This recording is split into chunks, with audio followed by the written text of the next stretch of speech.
Yeah, And Wow. she had didn't you get a new trailer that I you pulled the did. whole way, and that's Yeah. what you used? Yeah, yeah. I had my new little teardrop trailer, which is incredibly efficient and comfortable and whatnot. So yeah, worked out really good.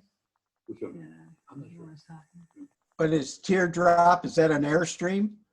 It's actually not Airstream. The company is called New Camp, but it is an equivalent of an Airstream. It's just teardrop just relates to the shape of it. Yeah. Yeah, Yeah.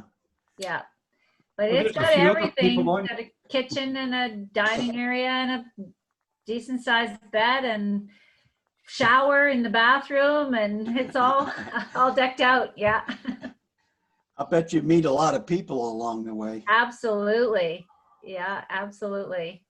It was a good experience. Once it's a little weird to travel alone as a woman first out of the gate, but I've gone quite a few places by myself. I was in Portugal alone and stuff too. So Yeah. yeah, you get used to it. Yeah. Is this Jim Caldwell? Oh my God. Good morning, Barry. How are you? Marvelous. Great to be a member of this illustrious group. It's international for sure. We've got Canadians, Scottish, and Oh, there's Whoa. Janice on. And Chris. Hi, Janice. Hi, Chris. It looks Yeah. I like your background. It's nice and green. Yeah. well, Eric Janice, had, Chris, that's Wendy, the other lady. Well, in fact, now there's a bunch of ladies on. Yeah. But, Wendy is Elsa's cousin, and who lives in Calgary, Canada. All right. Good play. Hello, Good everyone. Play, Hi. Tom Hi. and Sue. There's the Ohio contingents. Aha. That's great. Mark's on, but he doesn't have a camera. That's all right. Background sensitive. Maybe one day we'll all chip in, send Mark a camera. No, I just it's actually a good thing. What I'm going to do, it's now 11 o'clock, so I'm just going to stay with the program, as they say. So let me share the screen, and okay, share screen. Come on, here we go. Okay, two.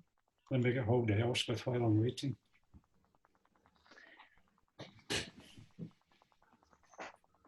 Through the Netherlands. So Eric has left. Yeah.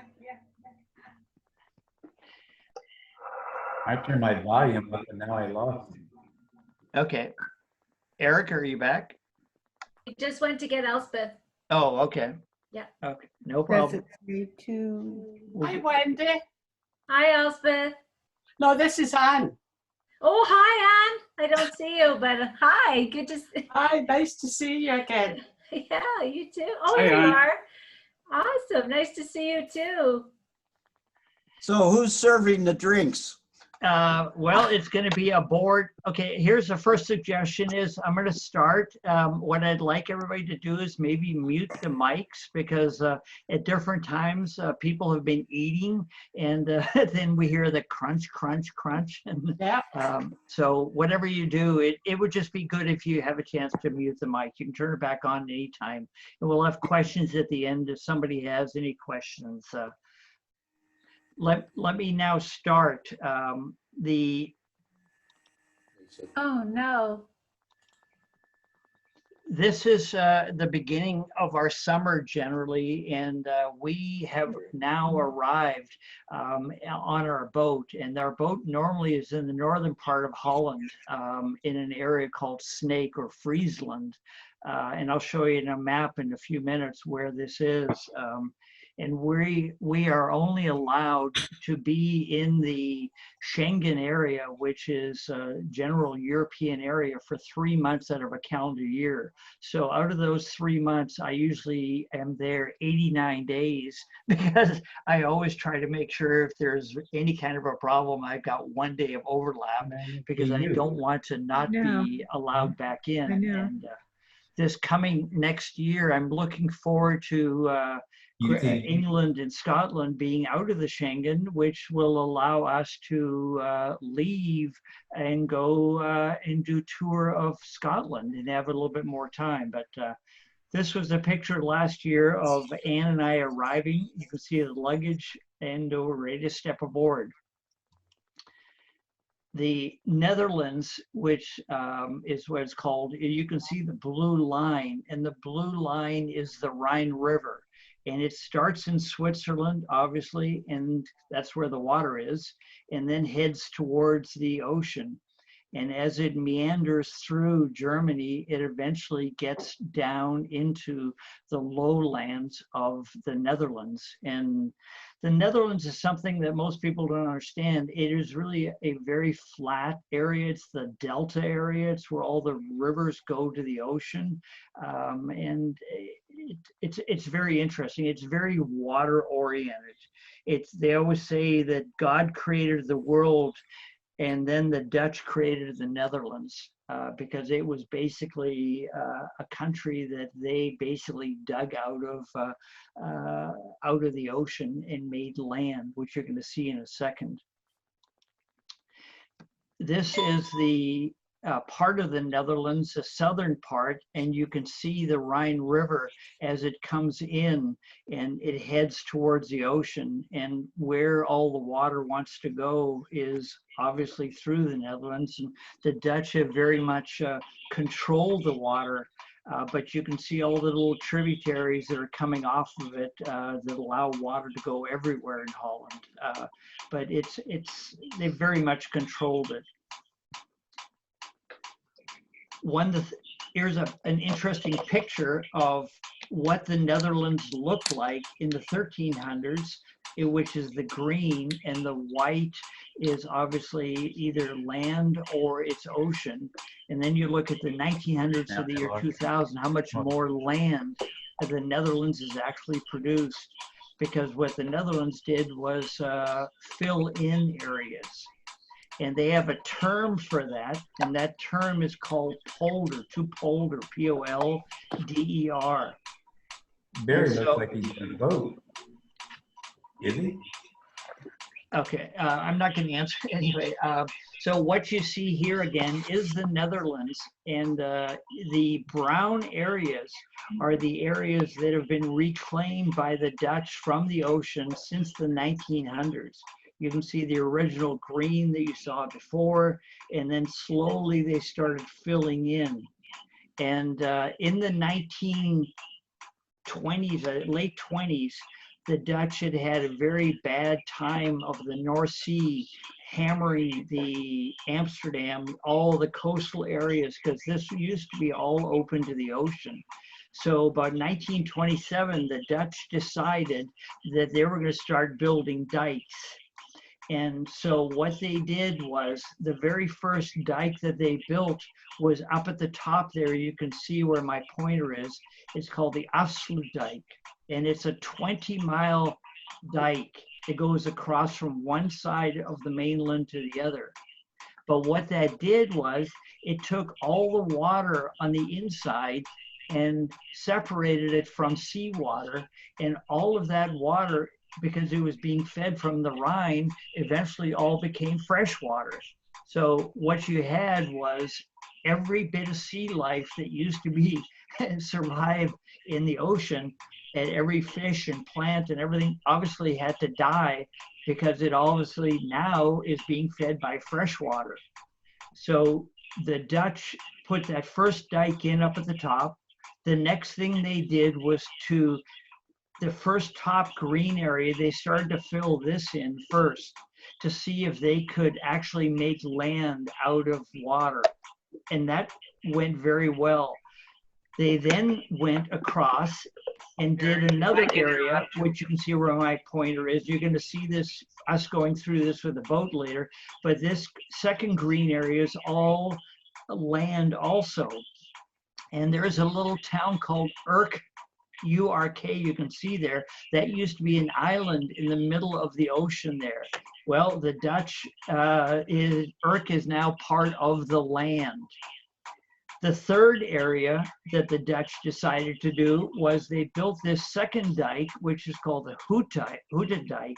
And I'm not pronouncing this properly, but it's a secondary dike in the lower part of this IJsselmeer area. And then they built this other called Flevoland. And this is all man-made material. And this came about, it took, I don't know, 35 years, whatever, to build this because it's a huge, massive piece of land. But as you're going to see in a minute, the ocean, it would come, before these dikes were put in, the ocean would come in and it would hammer all of the coastal areas, which is the coastal area down here.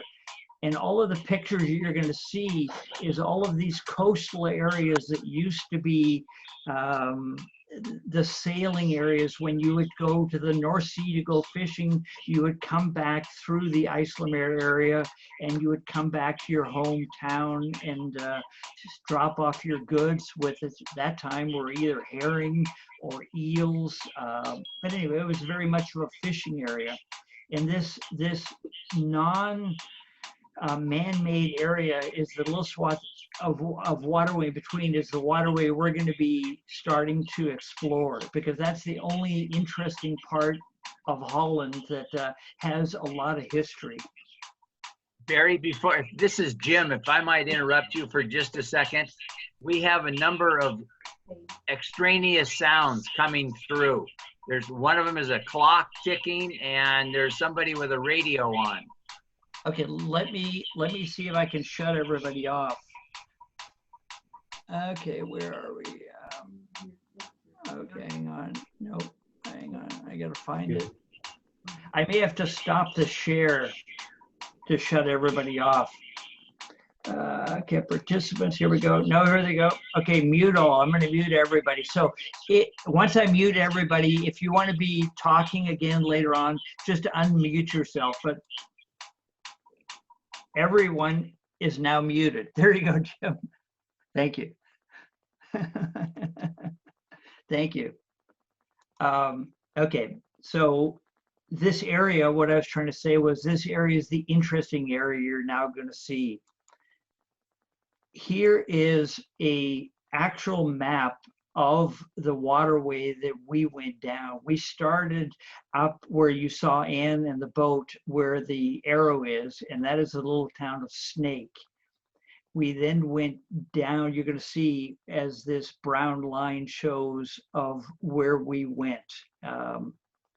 And so this will come up in multiple times. Just to give you a reference point, the star in the bottom left-hand corner is Amsterdam. So Amsterdam being the place that everybody always thinks is the only place in Holland, it's not.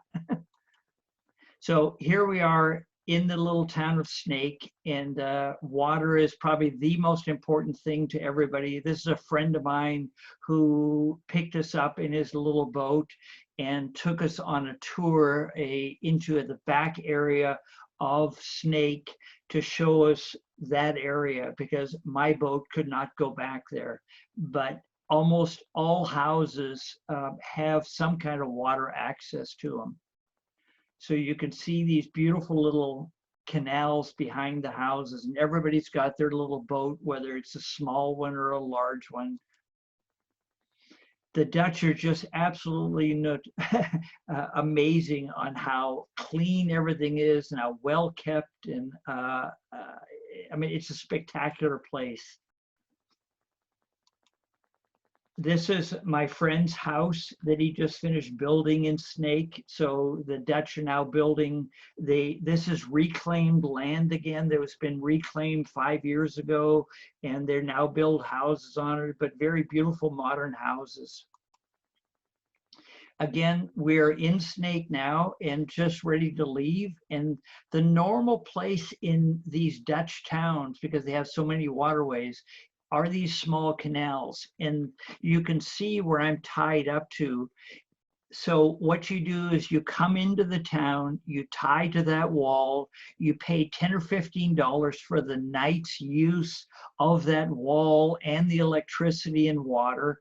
It is very, very cheap. And so you then step off if you want to walk 1,000 feet or less or 100 feet to a restaurant or to sites, but it allows you to get around the country just very easily.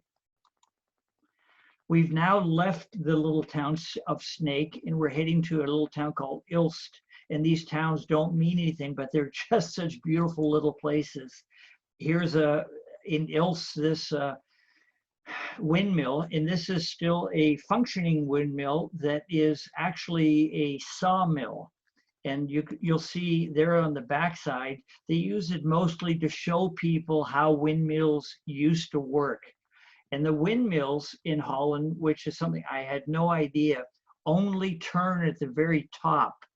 And if you see that windmill, you can see those green supports. And the bottom of that green support is a wheel. And that wheel is how you turn. The man would get onto that wheel and he would turn the top of that windmill so the blades are always turning into the wind. So you're getting the complete use of the wind always. But the inside of this sawmill is very interesting because that was the power before electricity, before anything else, of how they would drive things.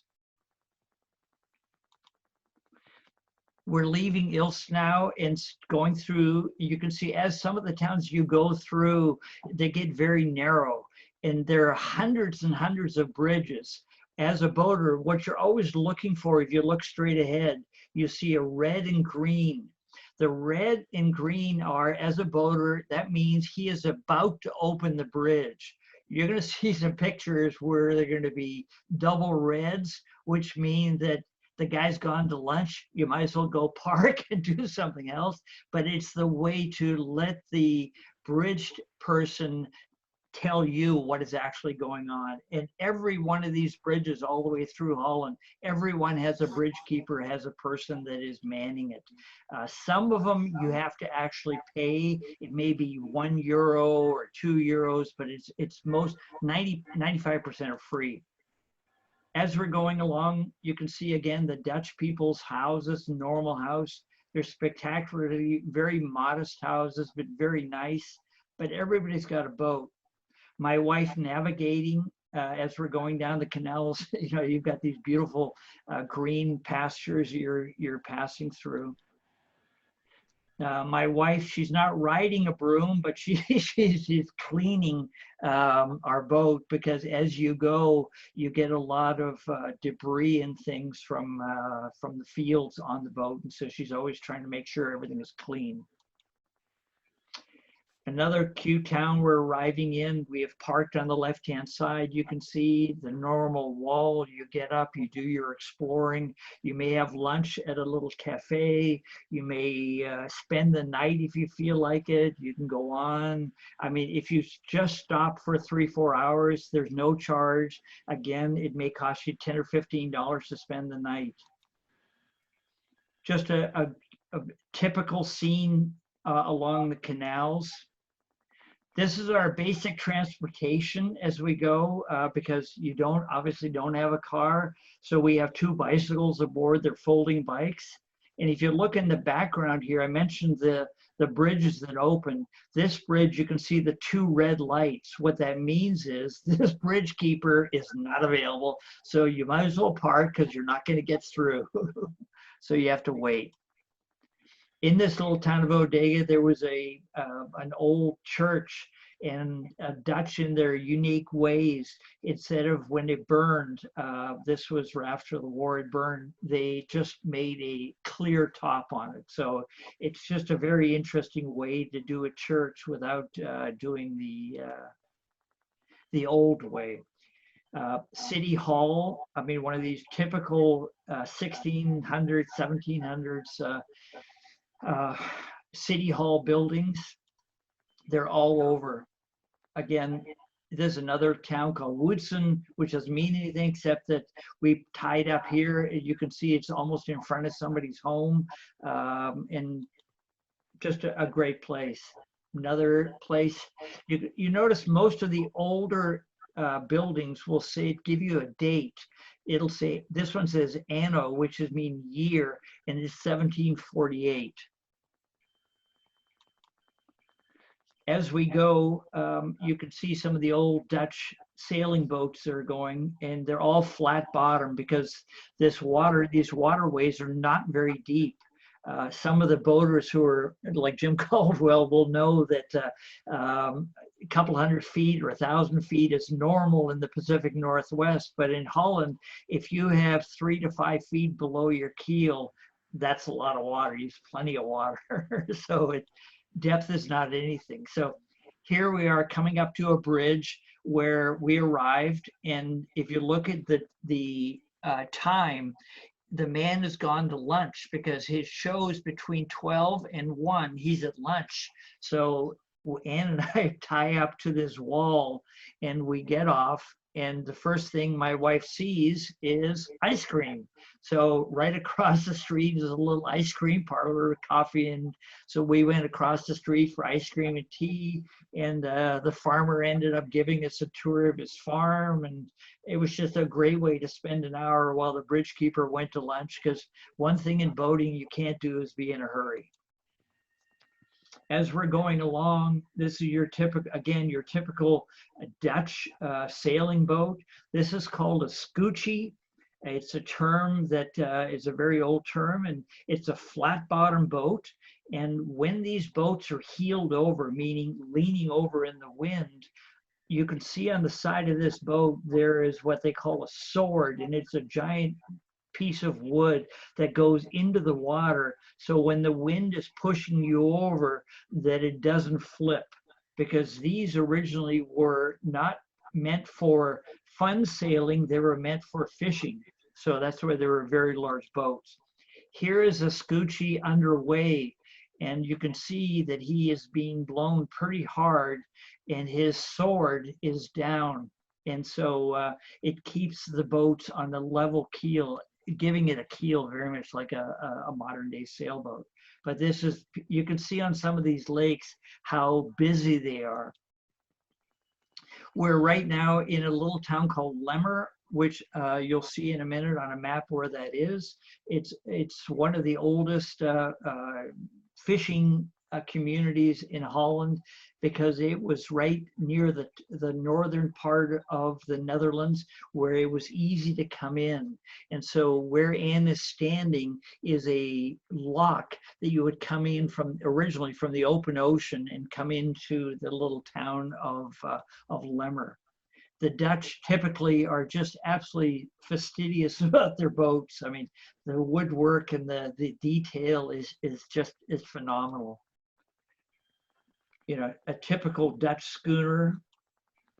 Here is, again, to give you a reference point, we started up at the top and we are now going through right at Lemmer, and Lemmer is the area right here where I'm pointing, where it used to be from the open North Seas, they would come around the corner and dodge into Lemmer because it was protected.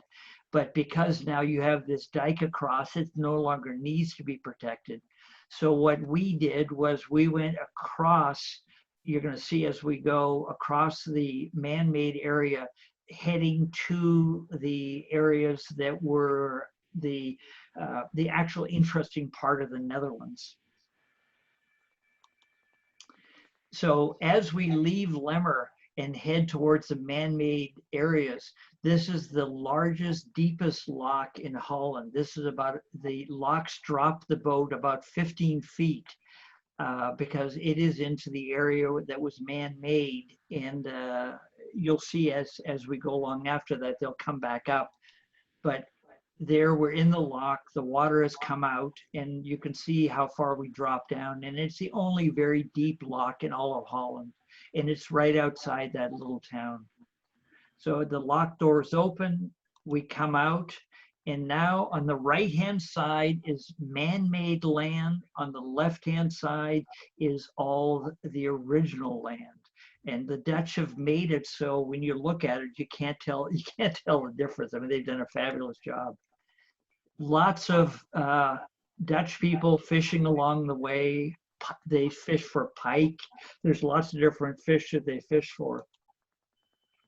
This is a town called Campton, and again, beautiful little town, and it's right on near that intersection that I mentioned a second ago, and this is where the Isel River comes in, and the Isel is a tributary of the Rhine. So this would be the water from the Rhine goes past this town. It's a very old town.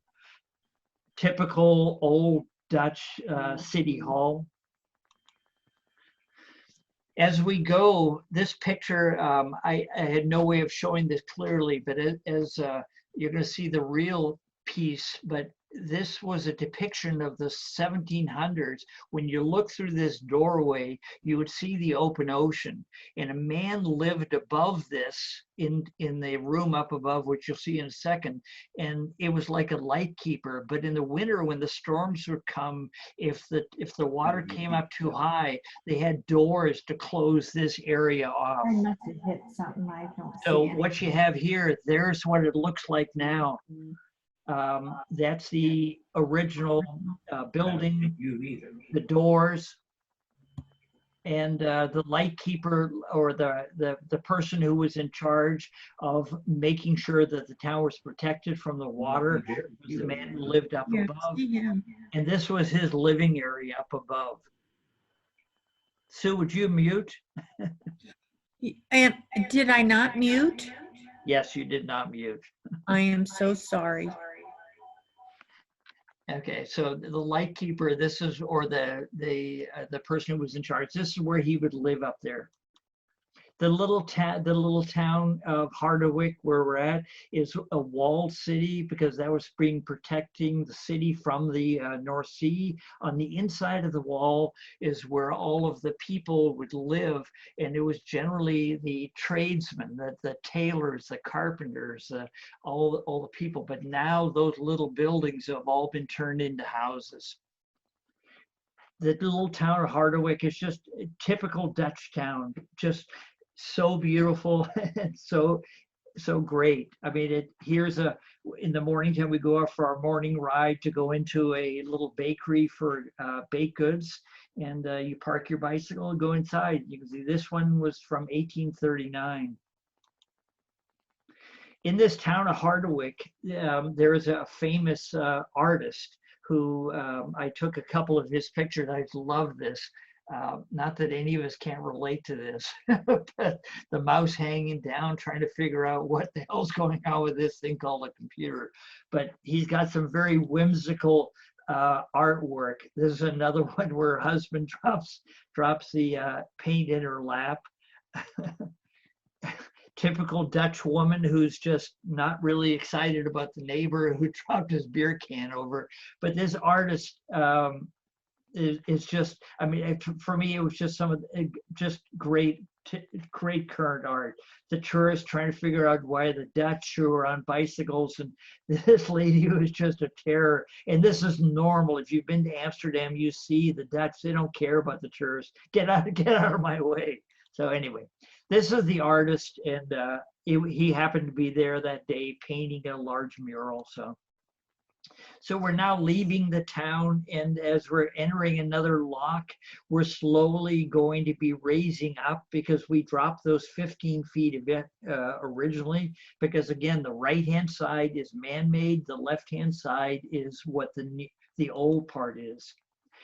This is one of the older towns that we arrived in called Elburg, and these are the original fishing boats. They're called botters, B-O-T-T-E-R, botter boats, and they'd go out to sea and they catch the fish, and so the Dutch still use them now, but they use them primarily for just sporting and old traditional things, and it's just great to see. Another little town we came into called Spakenburg. You're going to see why I took this picture in a second, but it's very famous for its boat building, the old wooden boat building.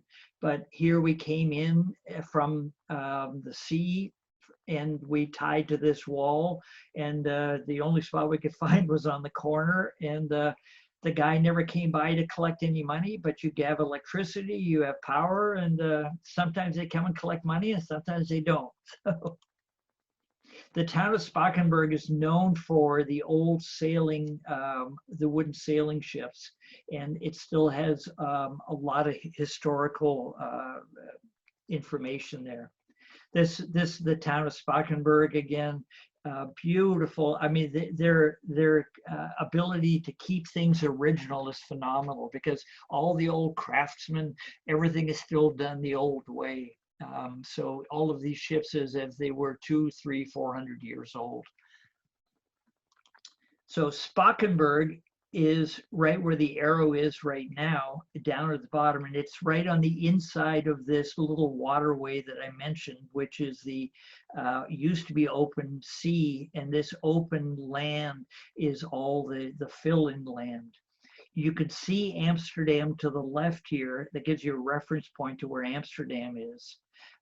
Where we're going to go next is up here a little into Amsterdam, and we're going to go down this river here. So as we go, one of the things, let me just explain this real quick. Amsterdam in the 1700s was always under attack because it was the place where all the commerce happened in the Netherlands. At that time, it wasn't even called the Netherlands. So they were under attack from the Spanish and from the Portuguese. And anyway, the bottom line was, so Amsterdam ringed itself by these little towns, and they were basically frontline towns, which I'm going to show you in a second, so that if somebody attacked, they would attack those villages first before they got to Amsterdam, and that would let Amsterdam know. So the first one we're going to go to is a town called Naarden. And Naarden is so interesting because in the 1600s, the Spanish came in, and the little town of Naarden, which is about 25 miles outside of Amsterdam, they came in and they killed everybody in the town, and they took the town and bulldozed it or leveled it, burned it to the ground. So right after that, the people in the Netherlands decided this will never happen again, and they built this fortified town. So this is what the town looks like now. You're going to see some pictures, but this is, you can see this church in the center, but water all around it, very limited access to it, very easy to defend. So here's an actual picture of what it looks like these days. Again, still looks the same, and it was because of the Spanish attacking that they built this, but after they built it, nobody ever attacked them again, and so it was actually not necessary, but it was the fear of another army coming and attacking Amsterdam. So as we're in Naarden, these are the original walls of what it looked like, and that still rings the town. I'm on top of a church here. Obviously, that's the church you saw in the center, just looking out to one of those corners where they've made it into a parking lot.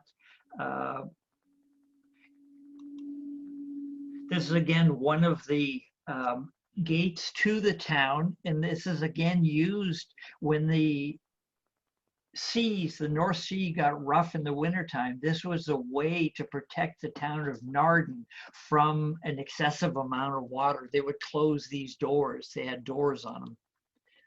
This was some of the fortification of Naarden because they had artillery on the inside, but they never had to shoot at anybody because it was all built for naught. So we're now leaving Naarden, and we are doing a quick run over to Amsterdam, but you can see as we go into the closer you get to Amsterdam, the more people there are, because everyone always thinks that the only place in the Netherlands is Amsterdam, but it's not. So this is your typical lock going into Amsterdam, jam-packed full because everybody's trying to get to Amsterdam. So from our marina to get to Amsterdam, they have these ferries that go back and forth, and they're free. And every 15 minutes, a ferry goes between the marina and Amsterdam back and forth. And so, but you can see the volume of people. Again, a couple of pictures from Amsterdam, one of the tourist boats where you can jump aboard and they take you up and down the canals of Amsterdam. We're having dinner with a friend of ours who came by, but this is your typical Dutch, beautiful little cafes that they have in Amsterdam, but they have this all the way through Holland. Next to our marina is where the kids hang out. And this is, look, the kids right now are in a sandy area. They drink beer and they're looking out. You can't see it, but it's straight across at Amsterdam. So they have the prettiest view of Amsterdam. They're looking at it, but these are all non-tourists. So we now left Amsterdam and we're heading over to that river that I mentioned to you. And we're at the mouth of the river is a town called Muden. And you're going to understand in a few minutes why Muden is so important. Muden in the 1300s, when commerce used to come from the south, from whether it's what is now called Belgium or France or whatever, they would come up what's called the Vecht River, which we're going to go down in a minute.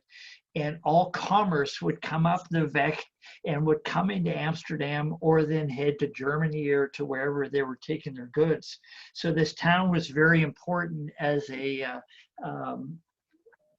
entry point to the Netherlands. What this town had to offer, like I said, was okay, sorry. This was a little restaurant that we stopped in and had lunch. This was in this town called Muden. But why I was trying to explain this, at the entrance to the Vecht River in Muden is a castle. And this was built in the year 1280, I think it was.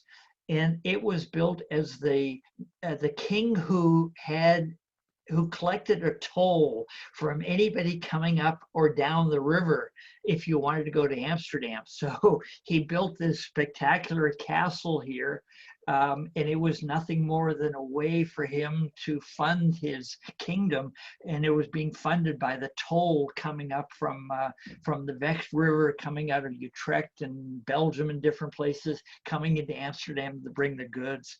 But this is a castle that is maybe 25 miles away from Amsterdam, no tourists, right? So here we are. There's maybe half a dozen people in this castle. It's built in the 1300s in spectacular condition. And we ended up parking our boat right next to the castle because there's a little marina there. And so you spend a night or 2 nights, whatever you want there, and go into town to have dinner. So we now are leaving Muden, the little town, and we're now going down this river called the Vecht River.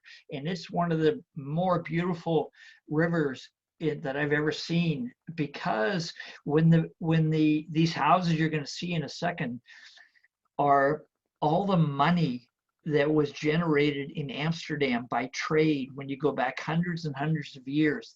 A lot of the people did not necessarily live there. The money people didn't live in Amsterdam. They lived on the Vecht River. So on this river are these spectacular estates that are still being used by people and are still estates on this river. And this is all like 20 miles away from Amsterdam.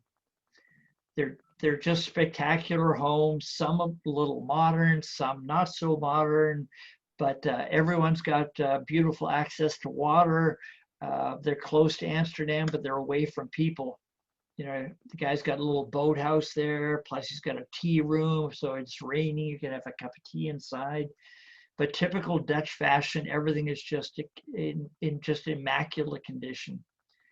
So the Vecht, as you go down, it's just a continuation of these homes. And this is all homes that have been built by all money that came out of Amsterdam.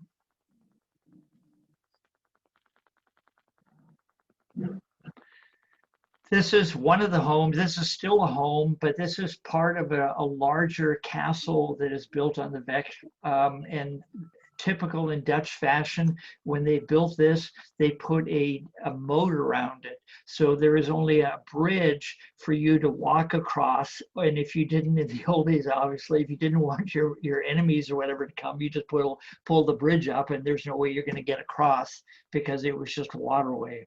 So on this property, there was also, this was the entrance to the castle. But you can see the little moat that they put around the bridge, around the little houses.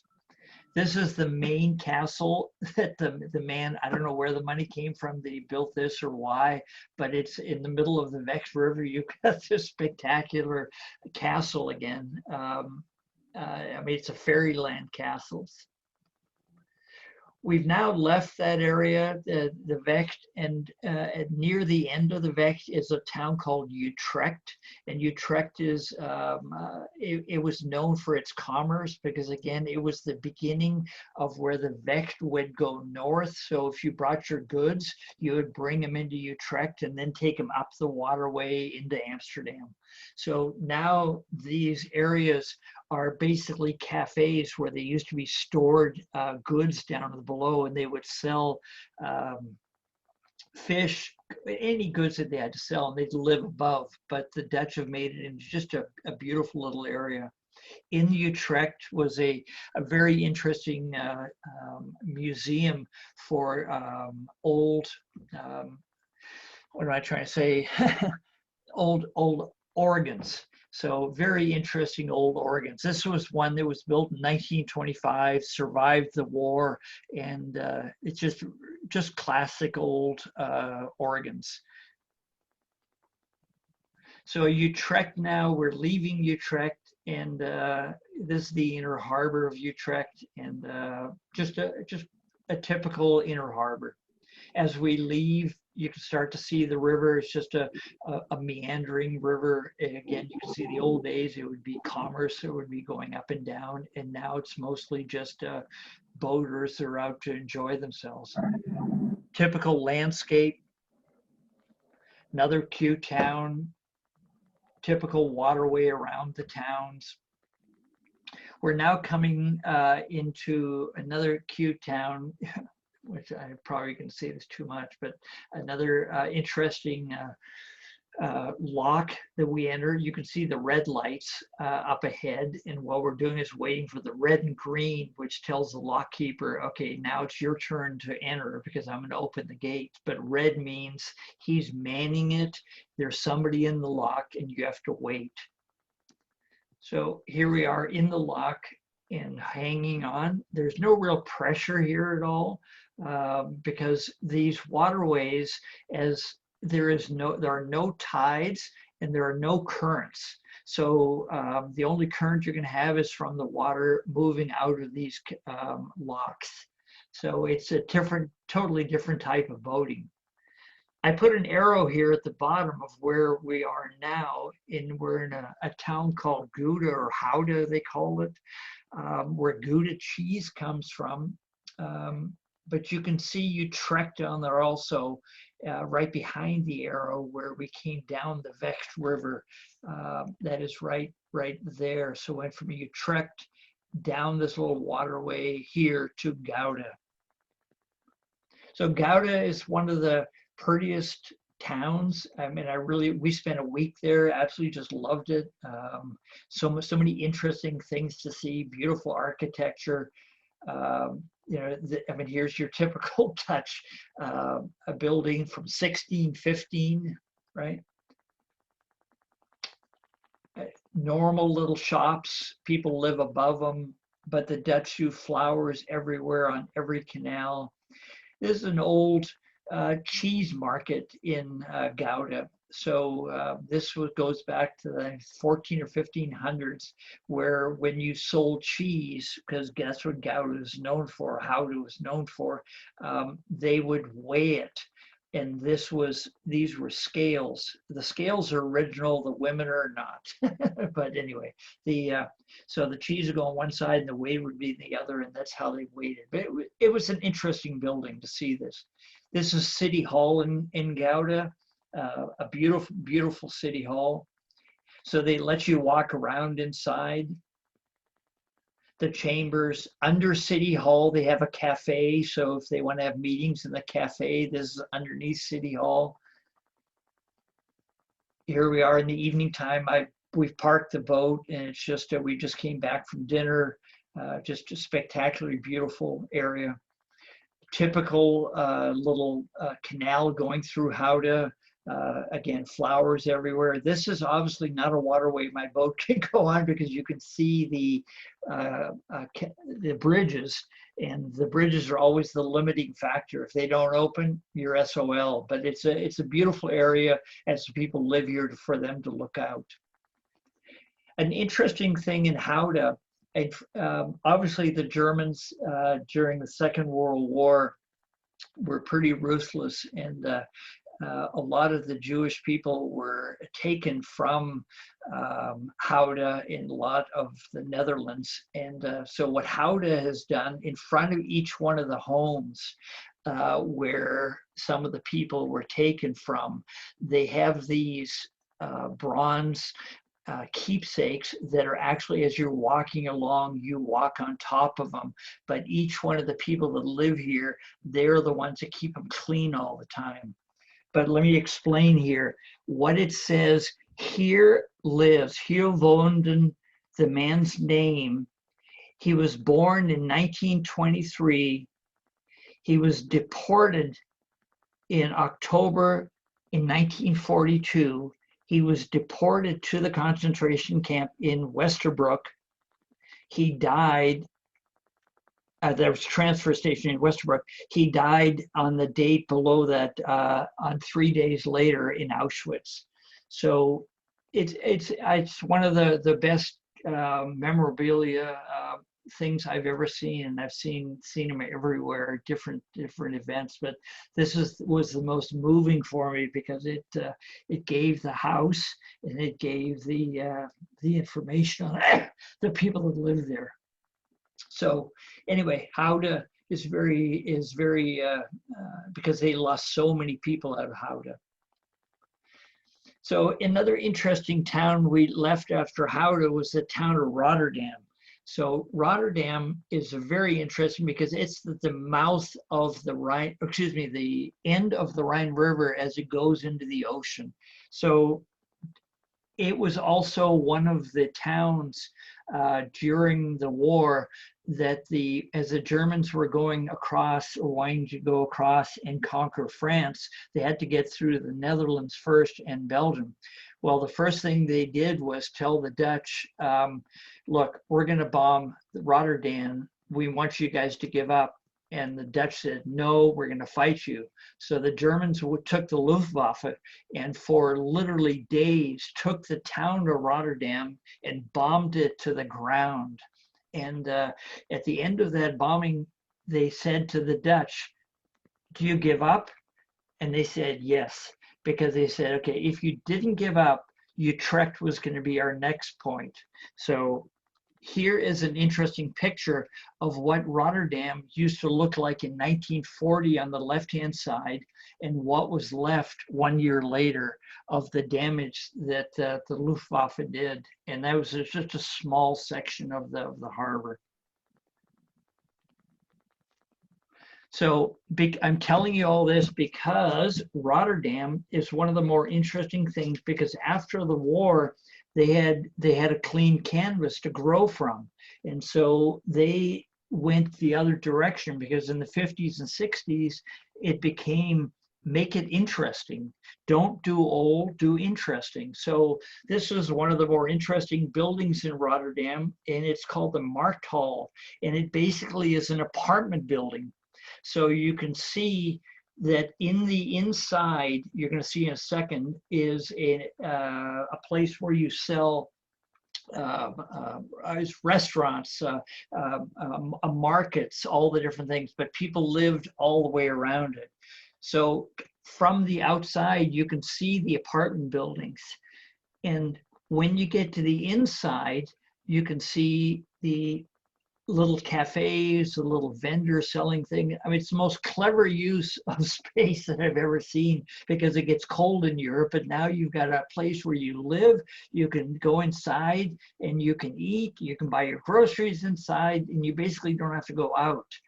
I mean, it's hard to imagine how the artwork that they've done on the inside. It's so beautiful, because every one of these apartments, if you notice on the walls, is looking into the marked hall.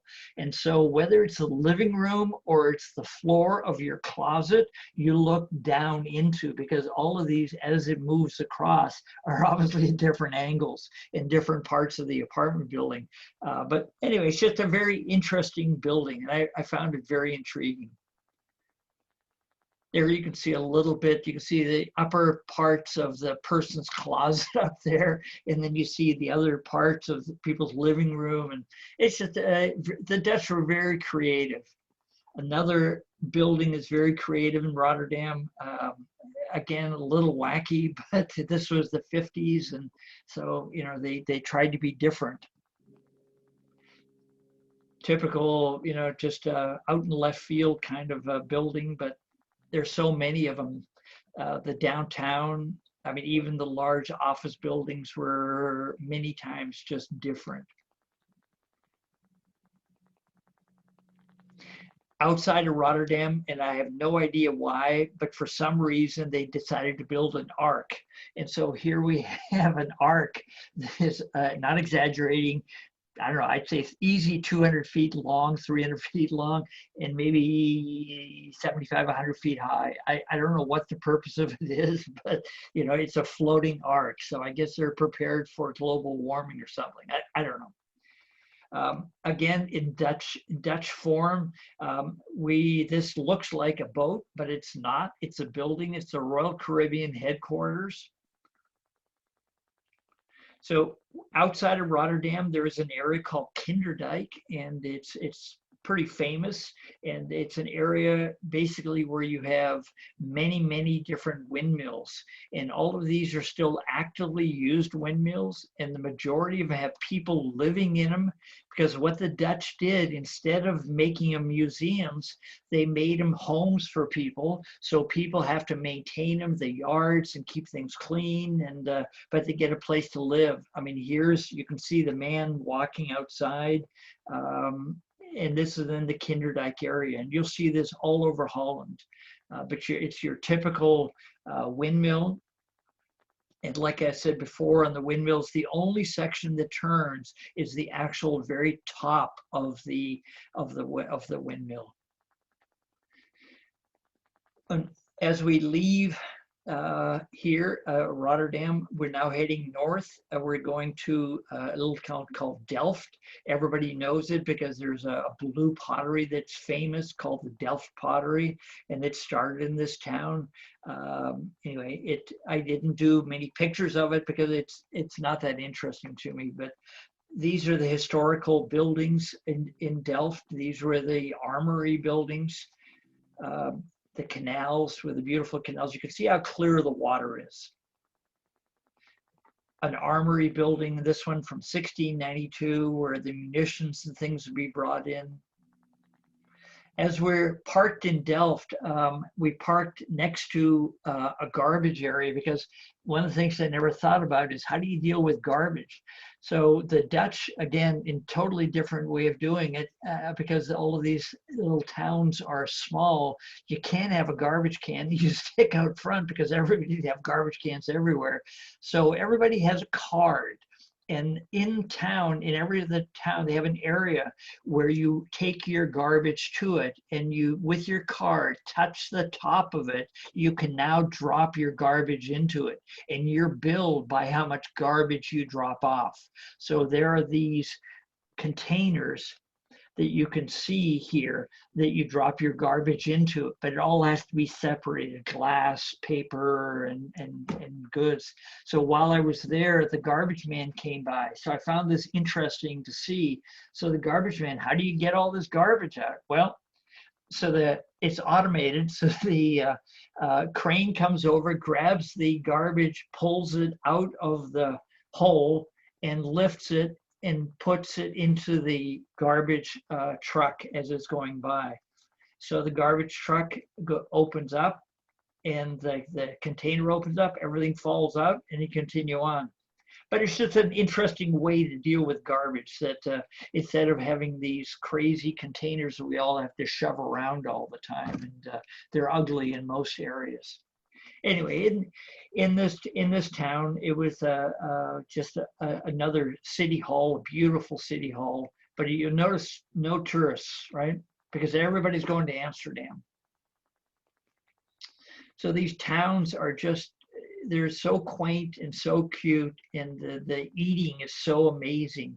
And one of the things the Dutch do is, or don't do, I should say, is that they don't tip. So you go to Amsterdam, everybody expects you to tip because the tourist tips. But you get into the outland, the Dutch do not tip. Because there's a famous joke, and it goes, what's the difference between a canoe and a Dutchman?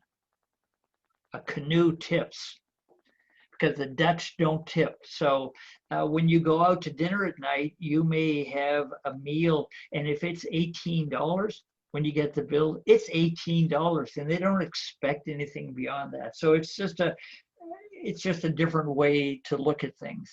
So here we are now in The Hague, and The Hague is known for the criminal court. It has very few interesting things about it other than the criminal court. There's a few buildings, but nothing that interesting. The most interesting thing I found was an artist that is pretty famous. His name is Escher, and you've probably seen some of his artwork, and it makes your brain hurt after a while looking at it, because you see one person walking up the stairs and the next one walking down. Well, here's another one of his works. And so, you know, he's doing this on with a canvas. Here's another one that always makes my brain hurt, because the couple is walking up the stairs. Then you've got a guy walking up the ladder, and you go, oh, how does it turn? And you just, anyway, this is the genius of Escher. So in the town of The Hague, it is another, just a beautiful little Dutch town, typically has a lot of water around it. One of the most interesting things I found was a museum, a botanical museum, and I like orchids. And this is some of the most spectacular orchid displays I'd ever seen. This orchid opens and it collects water, and it creates a little bit of sweetness inside. And so bees and flies go inside, and that traps them, and the flower ends up eating them. So all of these you can see are orchids, and they're just basically mouths waiting to be fed. I mean, they're spectacular display of orchids.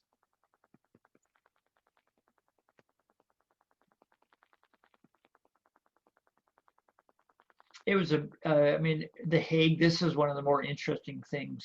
We've left The Hague now, and we're heading north towards Amsterdam to a town called Haarlem, which is interesting because Haarlem is where the name in New York came from. In New York, Haarlem, where people actually live, it came from this town. This was the original Haarlem, because near Haarlem is another town called Brooklyn, and that's where Brooklyn, New York name came from. And originally New York was called New Amsterdam, but they changed the name to New York. But this town is a very old town, and it's again just a beautiful town. Just again for the boaters, so you pull into Haarlem and you can see the city walls. You find a city wall, you tie up to it, and you pay your $10 or $15 to spend the night, and you spend as much time as you want. Nobody tells you to leave, and you can spend a day, an hour, a week, or as long as you want. Haarlem is just this is working class people live here. It's just your standard little Dutch town, again, out during the war, because Holland didn't get bombed. All of this original architecture is still there. So we've now left Haarlem, and this is, we stopped here for a day, and this is just a little town called Sloten, which you're gonna see. And I took this picture because you're gonna see the new version of this, which is identical, but this is a town from the 1300s. In the top area is where the canal would go by. You can see the canal, and they built a small canal going through the center of town because that's where they would do their commerce. Well, nowadays, here is the small little canal. And the buildings are still the same on either side, but obviously nobody's doing any commerce anymore. But it's just such a beautiful little town.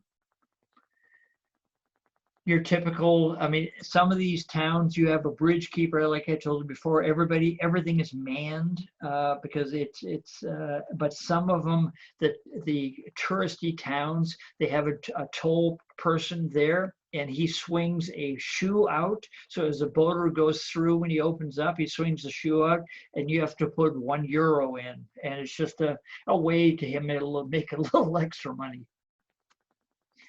We've left that town and we're now heading to another little town, this is called Leeuwarden. And I took this picture because it was so interesting, an architectural, a bridge.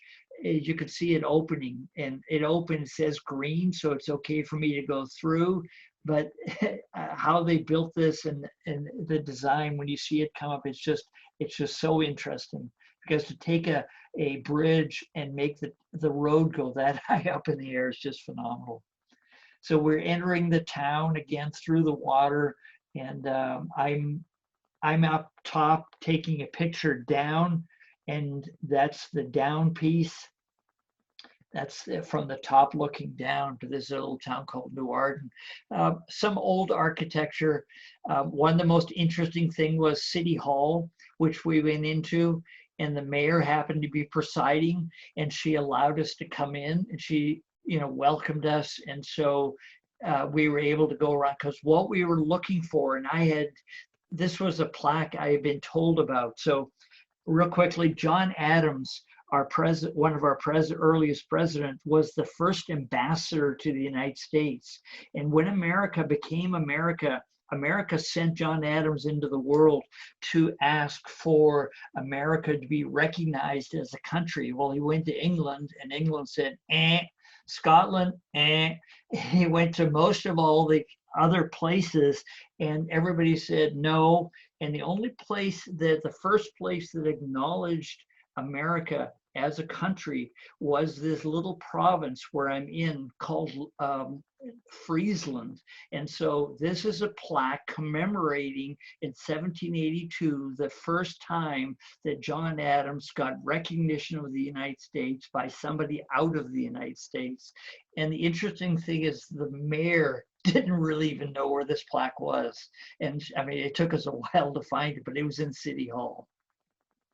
So again, in City Hall, it's a very old City Hall. So typical architecture is just beautiful Dutch architecture. This was the outside of the old section of City Hall. We've now left Leeuwarden, and we spent about 4 nights in Leeuwarden, went to another town. And this was a more interesting town, again, on the waterway. This family had their little boat sitting outside their house. We parked and right across from them. So we wake up in the morning, and this is what we look out to. The view looking out. Another cute town called Wharton. Again, everybody's got their little waterways, their boats, their little gardens in front of their houses because they don't have much room. So the garden is many times across the street from the house. Just beautiful little architecture. Cute little town. This is a very old one. This is where ice skating is very popular because the Dutch, when it would freeze over, would skate on these canals. One of the very original Dutch skates. We are heading back north again, and we stopped in this little town called Urk. And before I mentioned, so much of Holland is man-made. Urk used to be an island in the middle of the IJsselmeer, but it is now just part of the mainland. So here is Urk, and they have built so many windmills in the Urk area because the winds out of the North Sea drive all this. You can see the harbor as you come in, the windmills. The people of this island or this community are called Urkers, and so the Urkers love their tradition. So you still see them in their old wooden boats working on them. It just, they do some fishing, but most of it is just for tradition.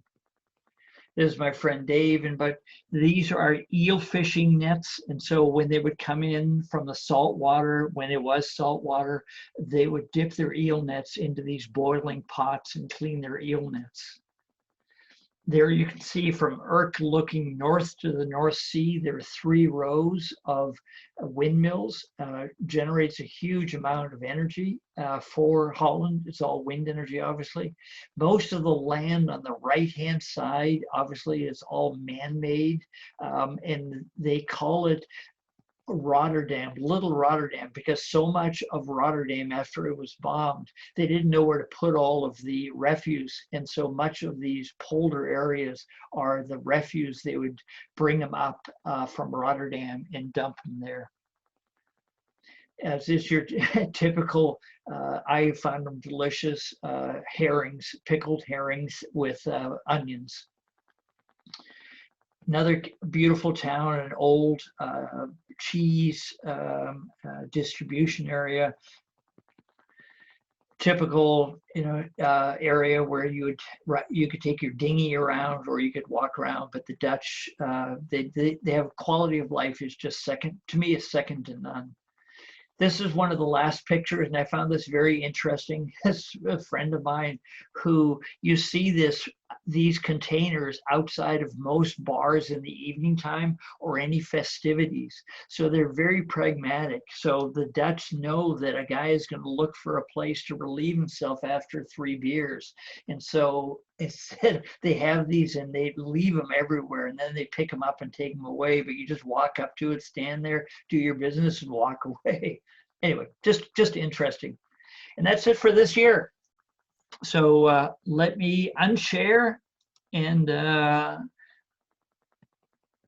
thank you.